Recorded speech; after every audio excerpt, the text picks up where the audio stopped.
And also, thank you to our online audience who is watching the live stream at HRD Corp Facebook page right now.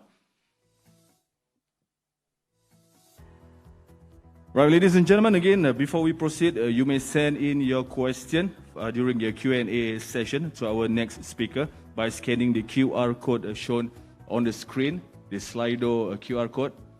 Perhaps we can display on the screen. Yes. So if there is any question from the audience, you may use Slido QR code and to submit the questions to our next speaker.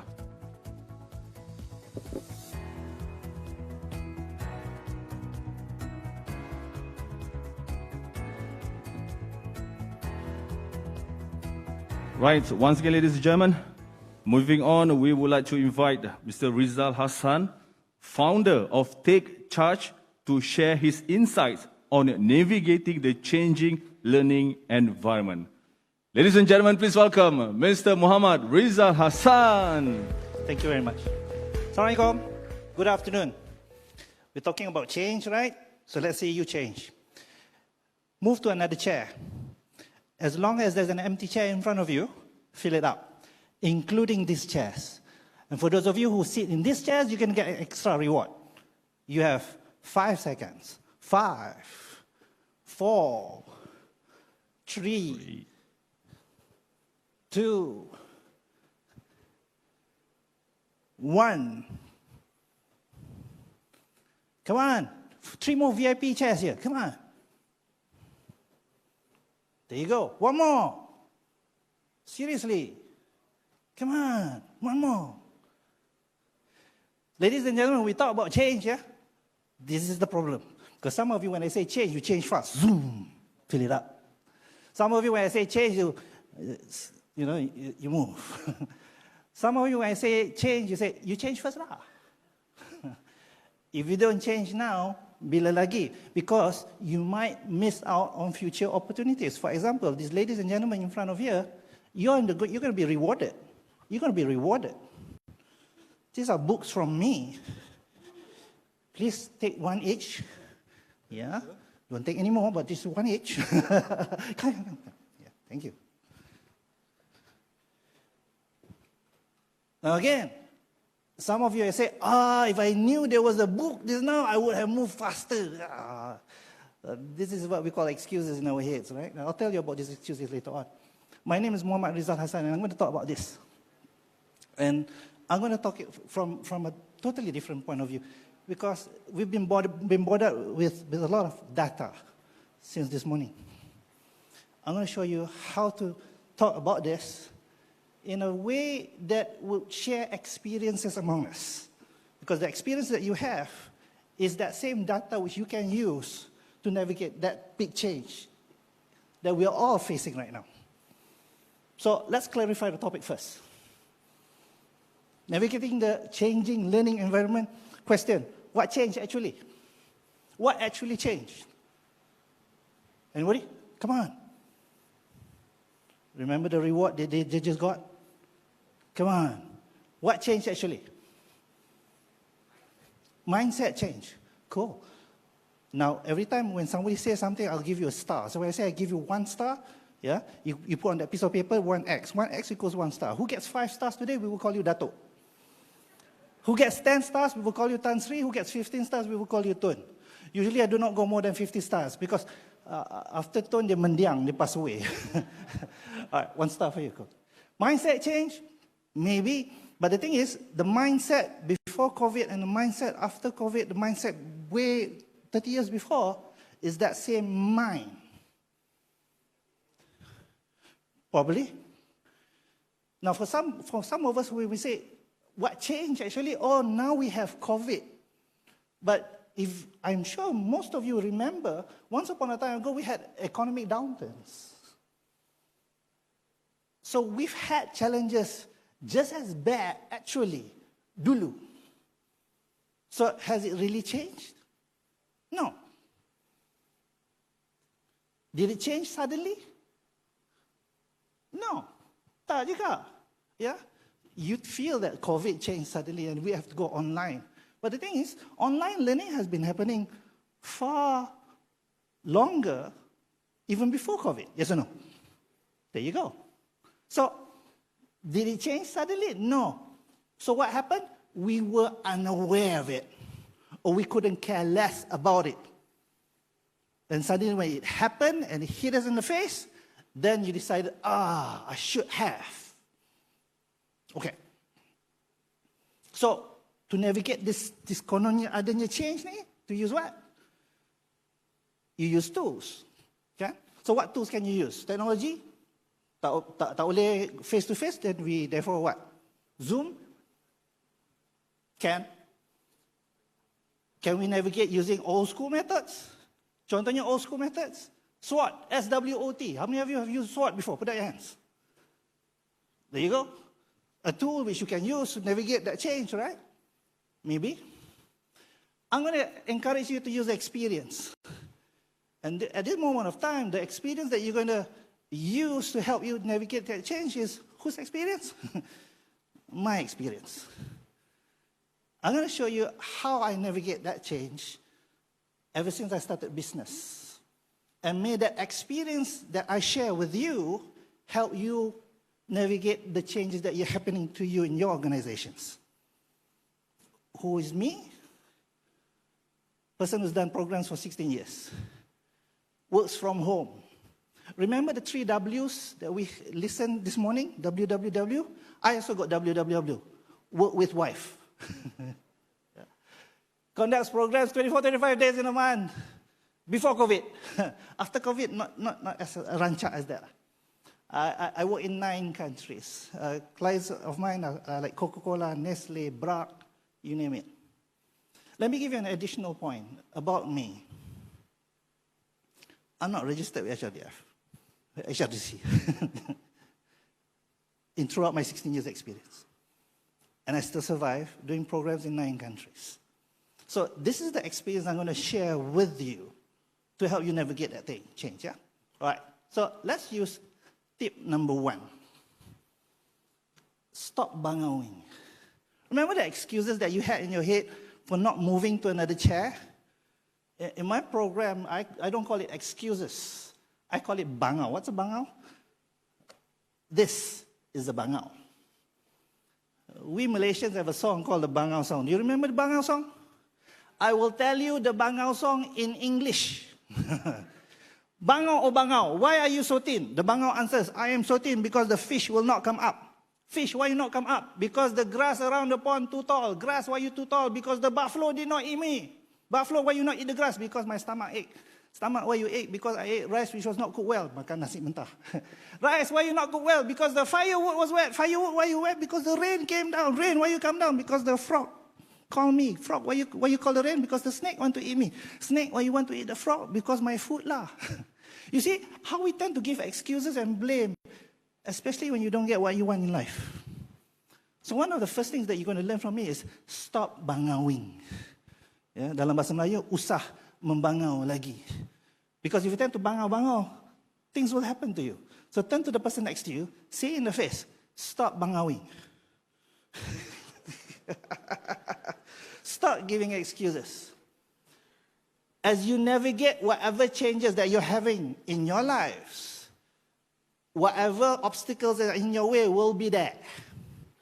It may be an economic obstacle, it may be a personal obstacle, it may be health. Find a way. You want something? Go get it lah. No mabangawing. Clarify your intentions would be a second tip that I would share with you. Because, you see, many of us feel that we're in this life called the race. Yeah? And most of us tend to get our goals clear. But we all forget, in a race, you got 2 lines. One is the finishing line, another one is the starting line. And I call the starting line intentions. Orang Melayu panggil niat. They get their goals clear, but they don't get their intentions clear.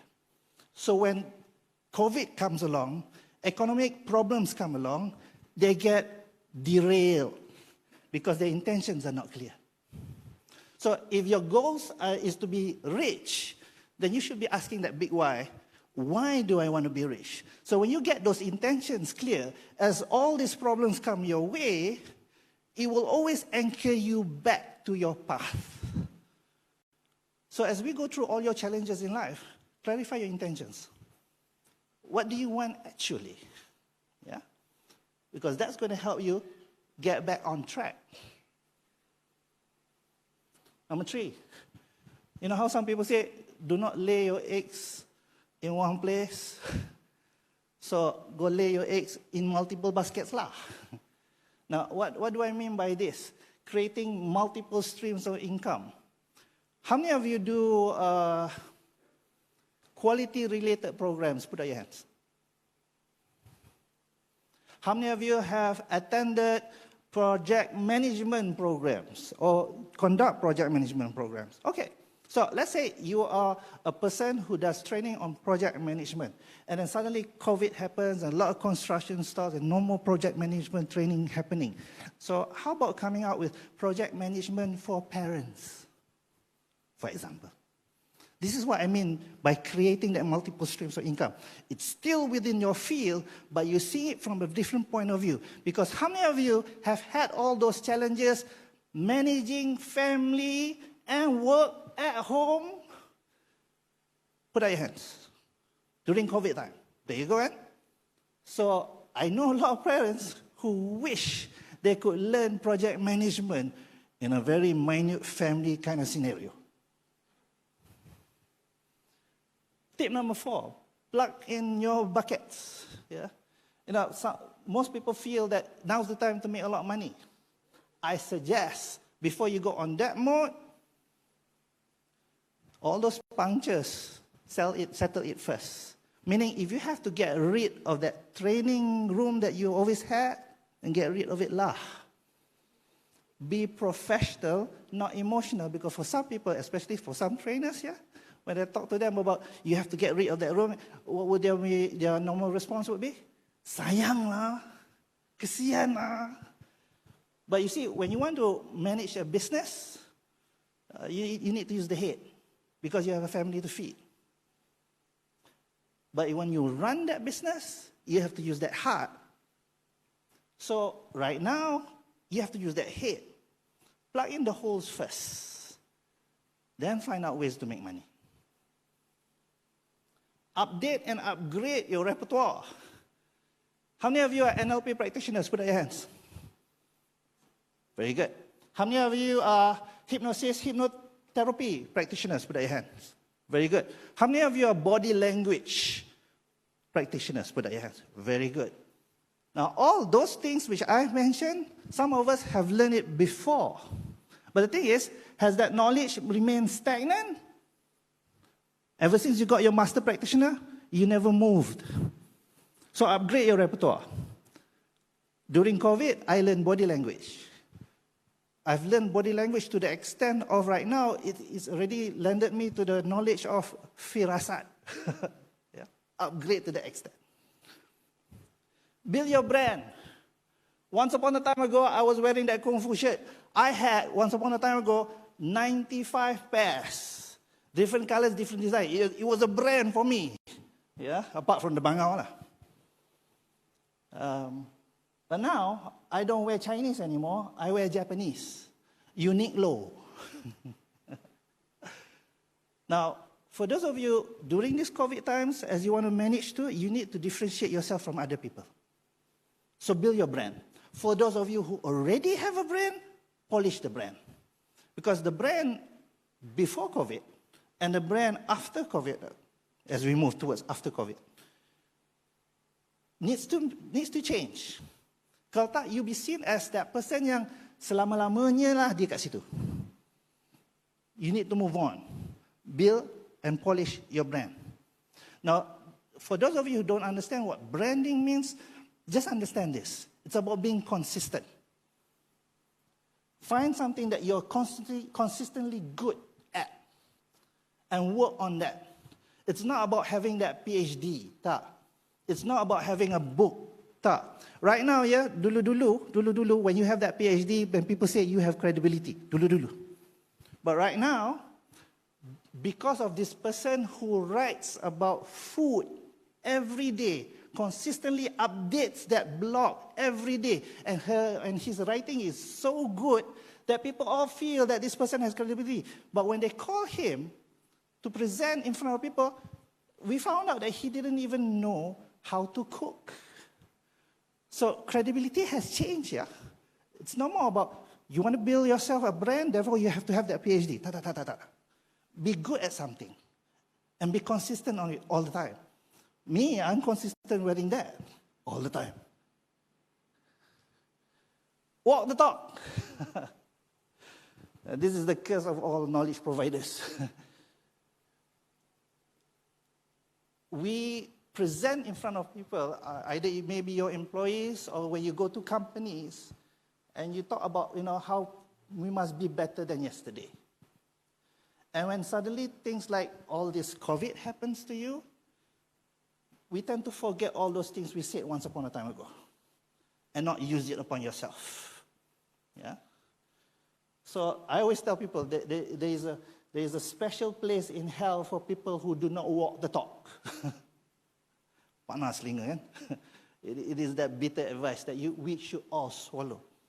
Now, bringing you from this point, how about that SWOT? Remember SWOT? How many of you know SWOT? Put out your hands. How many of you, during this COVID, either you are an employee with a company or you are a business owner, use SWOT to manage yourself right now? Put out your hands. 1, 2. Not as many as those people who learn SWOT just now. Now, let me share you a different tool, because I find SWOT very negative. So I came up with something called SOIF. Strengths, opportunities, improvements, faith. So let's learn one tool right now, how to use SOIF to manage yourselves as you navigate through this challenging time. How many of you would like to learn that SOIF right now? Put out your hands. All right. And the fastest way to learn is to experience it. Are you ready? Let's start. SOIF is a self-coaching technique which I use. In fact, I coach people using the technique of SOIF. Now, SOIF starts with an intention. Right now, as you are where you are, you may do it on your phones, you may do it on your iPads, or you may just write it out right now. What one thing that you want to see improve in your life or business life or family life? Write it down now. You're going to experience SOIF, right? But you need to have an intention. What one thing do you want to see improve in your life? It may be your business life, your family life, your work life. Find one thing and write it down now.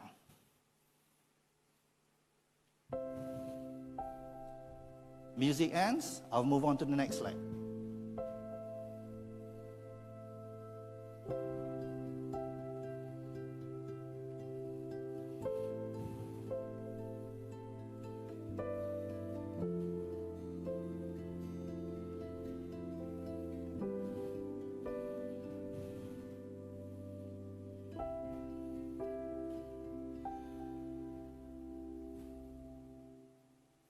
Now, just to make sure, what you wrote is what you want, not what you don't want. So instead of saying, I don't want to be sick, you should be writing, I want to be healthy. Very good. Okay? My late mother, when she was young, she always told her friends, I do not want to marry a guy whose house is in the middle of the sawah padi. My dad, his house was in the middle of the sawah padi. Get what you don't want. All right? So make sure whatever you just wrote just now is something that you want. First step, get your intentions clear. Here's the second step of SOIF. Strengths. What strengths do you have now to achieve the intention which you wrote? What strengths do you have now to achieve the intention which you wrote just now? I want you to list out as many as you can. Ready? Begin.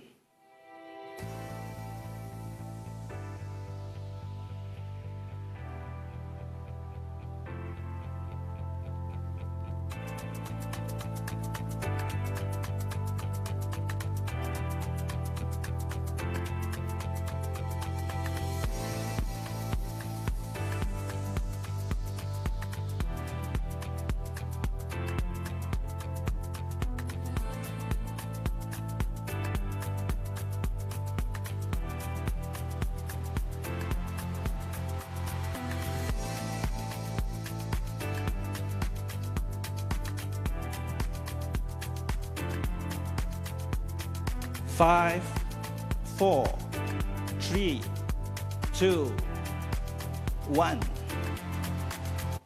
You have just listed out the strengths that you have now to be able to achieve the intention which you wrote. Yes or no? How many of you wrote more than how many of you wrote more than one? Put out your hands. There you go. Cool. Guess what? You do have the strengths to achieve what you want. You wrote it down. I didn't.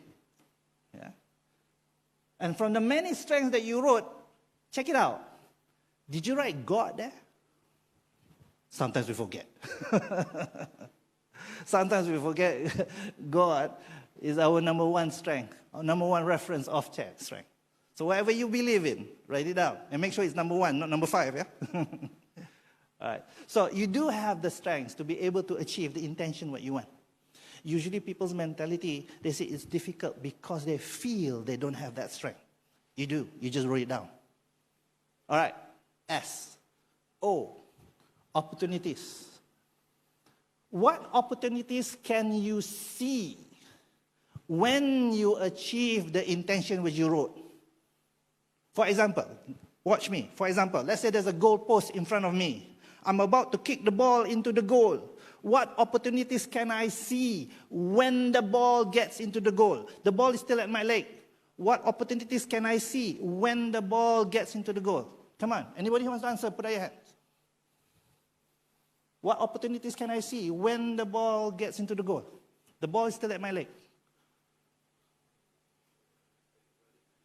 Everybody give me a sorakan. Yes, I hore you also. Come on. Come on, give me one more. What opportunities can I see when the ball gets into the goal? Yes. Come again. Very good. Stop. Come here. I'm going to give you this. Now, if you listed all the opportunities for that just ball and goal, thank you very much. You will realize the opportunities outweigh the goal. It outweighs the ball at your feet. So shortly, I want you to write down, list down, what opportunities can you see when you achieve the intention which you wrote just now? List down as many as you can. Begin.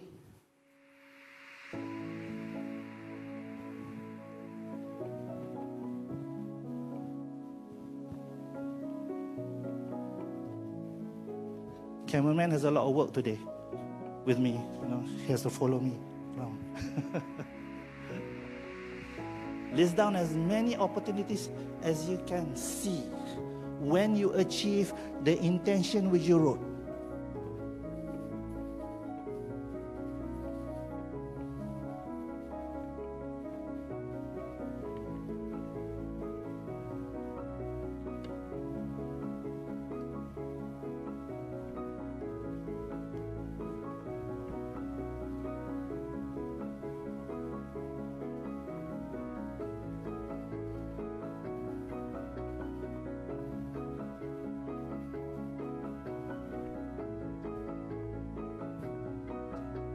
Five, 4, 3, 2, 1.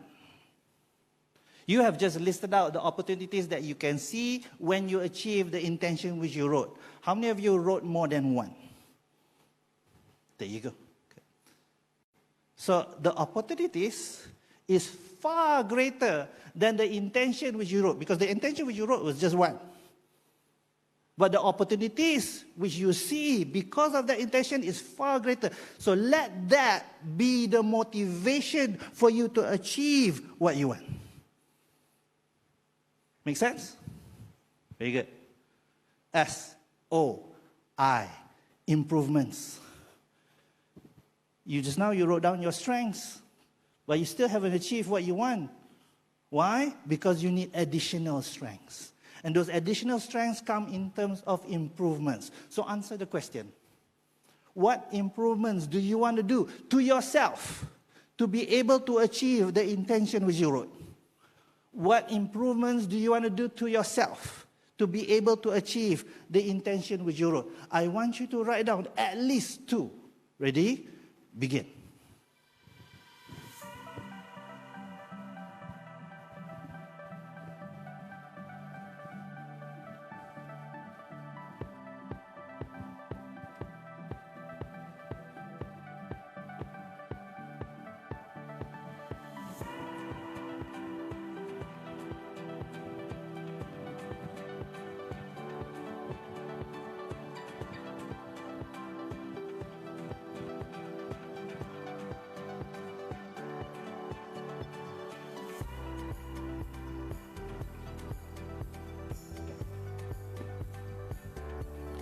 Five, 4, 3, 2, 1. You've just listed out the improvements that you want to do to yourself to be able to achieve the intention which you wrote. How many of you wrote more than 2? Put that hands. Very good. Now, from the many improvements, I want you to choose one that you want to do immediately. So from the many improvements that you wrote just now, I want you to choose one that you want to do immediately and make it detailed. For example, if that one improvement is, I want to learn some more. Okay, learn what? When you want to learn? Learn with whom? When are you going to register? So from the many improvements, choose one and make that one sentence as detailed as you can. Ready? Begin.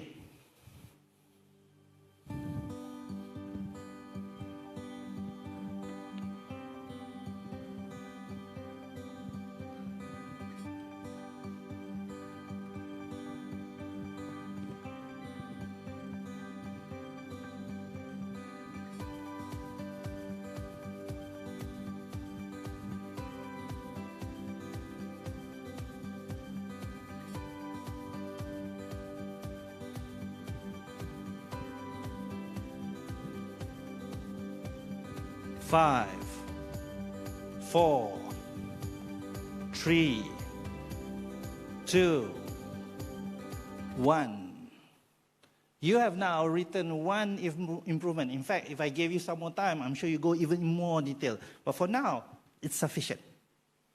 Okay. SOIF. What's the opposite of fear? What's the opposite of fear? Courage. I say the opposite of fear is faith. When you have faith, you have no fear. Yeah? Now, when I say faith, it's not just about faith in God sahaja. It's about having faith in yourself with the knowledge and skills that you have. It's about having faith with the people around you, that they will all help you. It's about having faith in the economy, that it will be better. Yeah? So when we talk about faith, it's a very big thing here. Now, to install that faith in you, remember that one improvement that you want to do? Say it to yourself, then say it to the person next to you in a way that you really want to do it. So that one improvement that you want to do just now, say it to yourself, feel for it, and then turn to the person next to you and tell that person. And when you tell that person excitedly. Yeah? Don't say, saya ni nanti nak buat nanti tak kena. Excitedly. No, scientists say emotion drives behavior. Yeah? Ready? Begin. Tell that person next to you.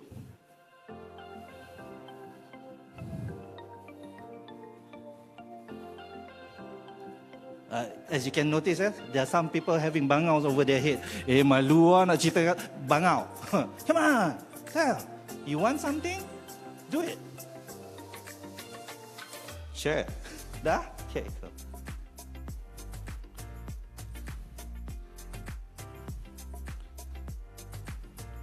Three, two, one. Question. How do you feel? That's faith. Yeah? Faith is in the heart. It's not in the head. Head is beliefs. Yeah? And beliefs can change with knowledge. But when it reaches the heart, that drives you to get things done. And that feeling, even if it's a feeling of takut lah, but you still get it done, okay. As long as you have that feeling. Yeah? Ladies and gentlemen, you've just experienced SOIF. Yeah? You want to know more, you can talk to me later on about it.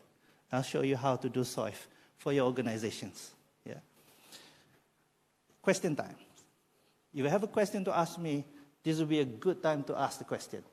Malu nak tanya, bangau. One of the challenges of digital learning environment is to keep the participants engaged. How can we tackle this issue? To me, things like, Slido, Zoom, are all tools. If I may quote this professor in USM, Professor Karim, he always reminds me, he says, do not be the fool behind the tool. It's how you use those tools to be engaging. So don't bang out the tool. Yeah? Don't bang out the environment. Find a way. Experiment. Use as many tools as possible. My more important thing that crosses my head is whatever tool you use are all good. Is that, do you know why you're using that tool instead of the other one? For example, throughout my session, was there music? Yes? I chose each music. It was not just by hearsay, put this music, sounds good. No. There was a reason to it. Even the words in my presentation, I chose those words in the way, the tone of it, in the way I bring it down or high up. There are reasons to it. So whatever tools you use are all good tools. It is you who need to be more engaging in using those tools. My point of view. Don't bang out the tool. Any other questions? 3, 2, 1. This is me. My name is Mohd Rizal Hassan. I am not a trainer. I am a professional learning facilitator. It's a thing which I have started 10 years ago. And in this world, we have about 2,300 professional learning facilitators who follow me in the way I present knowledge. So I don't call myself a trainer. Yeah? Thank you very much for the experience. Bila jumpa lagi, tegur-tegur. Yeah? Thank you for HRDC for inviting me. Assalamualaikum. There you are, ladies and gentlemen. Thank you very much, Mr. Mohd Rizal Hassan, for the amazing talk on transforming the learning environment. And I'm sure all of us